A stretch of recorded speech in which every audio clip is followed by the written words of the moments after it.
What do all sustainably successful people and businesses have in common? Over the past 30 years, I've worked with over 600 companies and thousands of leaders and entrepreneurs, and every one of them had this one quality. I'm Dr. John Izzo, and I'm in the business of conversations that make the difference. And today I'd like to have a conversation with you about the power of dissatisfaction. One of my favorite CEOs, Darren Entwistle, who guided telecommunications giant TELUS to unparalleled success, once told me that to outpace the competition, you must develop a relentless dissatisfaction with the status quo. And if there's one thing I've learned over the last 3 decades, it's that greatness and complacency simply don't go together. In fact, great companies are constantly asking questions like this. What would it mean for us to take this to the next level? What are others doing better than us? What would someone do that could put us out of business tomorrow?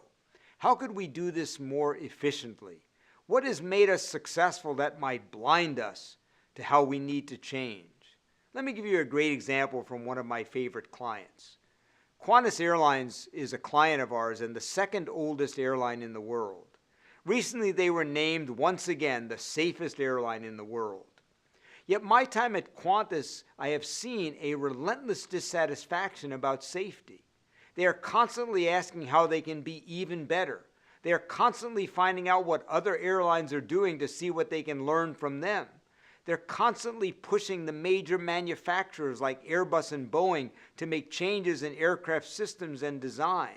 They are so dissatisfied that I've even heard their leaders and pilots worried that they are considered too safe, meaning they might become complacent.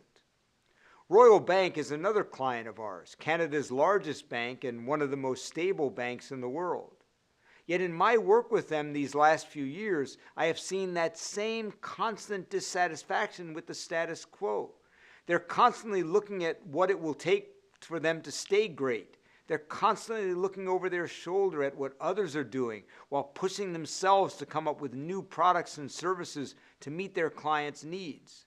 In fact, sometimes it drives people crazy if they work for a company that has this relentless dissatisfaction. But I'd say you should be eternally grateful when you work for that kind of company, because not being dissatisfied means there is plenty of opportunity that you'll get passed by. Now, the same is true for an individual. The path to greatness is to be relentlessly dissatisfied with your own status quo. So successful people are constantly asking questions like this. Who is even better than me at my job or some part of it? What do I need to work on to be an even better professional parent, spouse, friend, or human being?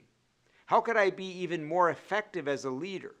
What do I have to do to keep up with the changes in the world around me?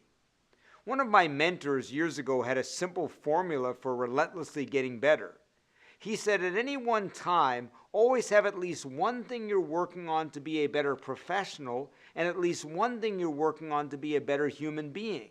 For 6 months, he said, work hard on those 2 things, then move on to 2 more things.